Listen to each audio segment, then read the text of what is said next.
பிறந்த குழந்தைய ஏன் பாட்டி காலத்துல புடவை தொட்டில போடுவாங்க தெரியுமா? அது வெறும் பழக்கம் இல்ல, அதுக்கு பின்னாடி ஒரு அன்பான காரணம் இருக்கு. நம்ம ஊர்ல பழைய காலத்தில இருந்தே புதியா பிறந்த குழந்தைங்கள புடவை தொட்டில தூங்க வைப்பது ஒரு வழக்கம். குழந்தை அம்மா வயிற்றுல இருந்த ஃபீல் மாதிரி மெதுவா ஆடும். தொட்டில பாதுகாப்பா ஃபீல் பண்ணும். தொட்டி மெதுவா ஆடும்போது குழந்தைக்கு நல்ல தூக்கம் வரும். அதனால அடிக்கடி அழறதும் குறையும்ன்று பாட்டிகள் சொல்வாங்க. தொட்டி கொஞ்சம் உயரமா இருப்பதால் தர தூசி, பூச்சி, கொசு எல்லாம் குழந்தைக்கு நேரடியாக வராமல் இது குழந்தையின் பாதுகாக்கும்.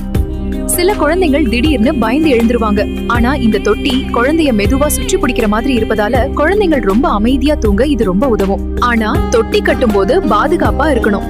குழந்தை சுவாசிக்க கஷ்டம் வரக்கூடாது. எப்பவும் பெரியவர்கள் கவனத்துல இருக்கணும். நம்ம பாட்டி காலத்து சில பழக்கங்களுக்கு அன்பும் அனுபவமும் கலந்த காரணங்கள் இருக்கு. அதனாலதான் இப்பவும் பல வீடுகள்ல புடவை தொட்டி வழக்கம் தொடருது. உங்க வீட்லயும் குழந்தைங்க இருக்கிறாங்களா அப்படின்னு தொட்டில்ல போட்டு பழகுங்க. அதுவே நம்மளோட பாரம்பரியமான வழக்கம். அப்புறம் இந்த வீடியோ பிடிச்சிருந்தா மறக்காம லைக் பண்ணுங்க, கமெண்ட் பண்ணுங்க.